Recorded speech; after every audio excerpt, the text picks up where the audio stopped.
जय श्री राम। मेरे वृश्चिक राशि के प्यारे जातक जातिका, मैं हूं आपके साथ आपका अपना डॉक्टर राज मिश्रा और यह है आपका अपना पसंदीदा प्रोग्राम। अच्छा, कैसे व्यतीत होगा सितंबर महीना आपके लिए। सितंबर एक बहुत महत्वपूर्ण मास है। इस महीने में श्राद्ध पक्ष भी है, ग्रहण इत्यादि भी लग रहा है। कौन सा लकी कलर है आपके लिए, कौन सी चीज कब होने वाली है, किस तारीख को होने वाली है, किससे रहना है सावधान, कौन होगा आपके लिए सपोर्टिव, किस चीज के इर्द गिर्द ये पूरा महीना घूमेगा, इन सभी विषयों पर हम इस कार्यक्रम के अंतर्गत निश्चित रूप से चर्चा करेंगे और आपको एक बेहतरीन जानकारी देने का जो मेरा प्रयास रहेगा वो इस कार्यक्रम में आपके लिए रहेगा। क्योंकि आपके राशि स्वामी इस महीने में अष्टम भावस्थ गोचर करने वाले हैं, वृश्चिक राशि के अंतर्गत गोचर करने वाले हैं। अब राशि स्वामी का अष्टम भाव में गोचर करना कोई बहुत अच्छा रिजल्ट देने वाला तो नहीं होता है, और वो भी शत्रु राशि में जाकर के गोचर करें तो सावधान तो रहने की आवश्यकता है। राशिफल सुनने का तात्पर्य ये नहीं है कि सिर्फ हम अच्छा अपने जीवन के अंतर्गत सुने। राशिफल सुनने का ये तात्पर्य है कि हम पॉजिटिव क्या है, नेगेटिव क्या है, उसके लिए क्या सावधानी रखें, उन दोनों चीजों को सुनने की आवश्यकता है। सबसे पहले मैं कुछ जो अच्छी चीजें हैं उसको बता देता हूं, फिर सावधानी पर भी बात करूंगा। अच्छी चीजें क्या है? अच्छी चीजें यह है कि राशि दशम भाव के स्वामी सूर्य स्वयं दशम भाव में ही गोचर करेंगे। ये बहुत अच्छी चीज है, अच्छी नहीं मैंने कहा, बहुत अच्छी चीज है। लाभेश बुध स्वयं लाभ भाव के अंतर्गत पहुंचेंगे, ये भी बहुत अच्छी चीज है। राशि दशम भाव के स्वामी का दशम में गोचर करने से, और शुरू में चंद्रमा भी गोचर करेंगे। चंद्रमा कब तक रहेंगे? भागेश भी एक बड़ा सुंदर राजयोग बनेगा इस महीने आपकी राशि में।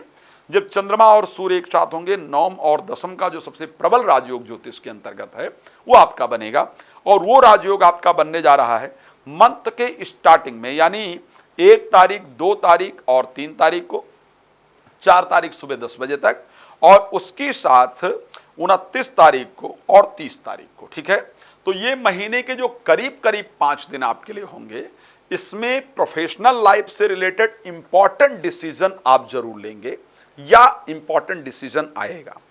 खैर, इन दिनों में जो डिसीजन आए उसके पॉजिटिव आने के, आपके फायदेमंद रहने के ज्यादा चांस हैं।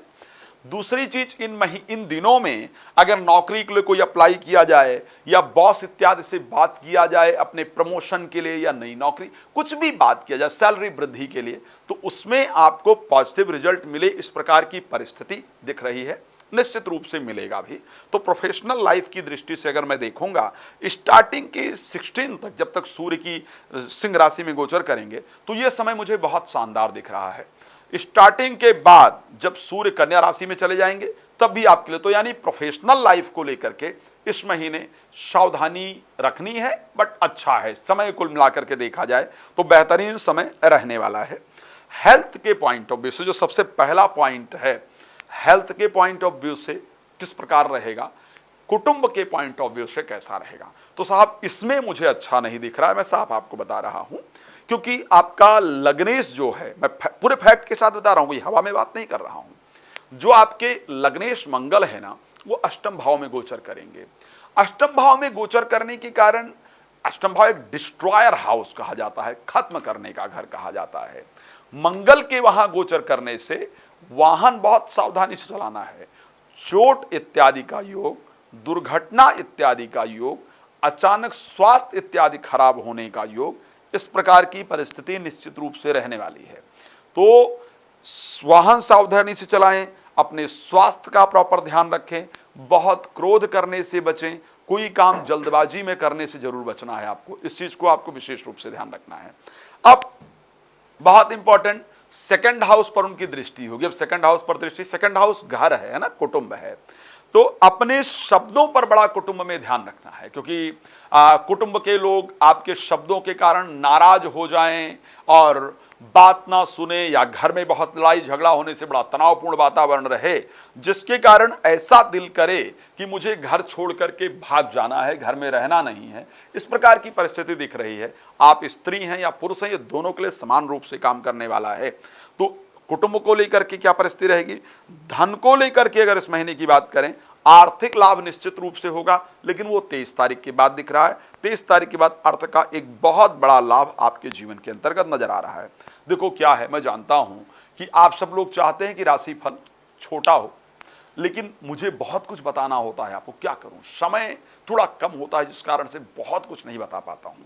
लेकिन उसके लिए रात को 9 बजे और दोपहर को 12 बजे लाइव आता हूं। लाइव जुड़े और अपने बारे में बड़ा विस्तार से जान सकते हैं। कॉल अपॉइंटमेंट लेकर आप विस्तार से जान सकते हैं। और पितृ शांति के लिए 22 सितंबर से भागवत कथा तो कर ही रहा हूं, तो उसमें अपने पितरों के लिए जरूर योगदान करें, इसको ध्यान रखिएगा। पितृ की शांति आपने करानी ही करानी है, इसको ध्यान रखिएगा। तो ये 22 सितंबर से जो आपको समय मिल रहा है, ये आपके लिए बहुत शानदार समय है, इसका उपयोग कीजिए। राम कथा, भागवत कथा, शिव महापुराण कथा इत्यादि यदि आप कराना चाहते हैं अपने क्षेत्र में, तो आप मेरे साथ संपर्क कर सकते हैं। भगवान आपके जीवन को सुख समृद्धियों से परिपूर्ण रखें, इसी शुभकामना के साथ जय श्री राम। बहुत धन्यवाद।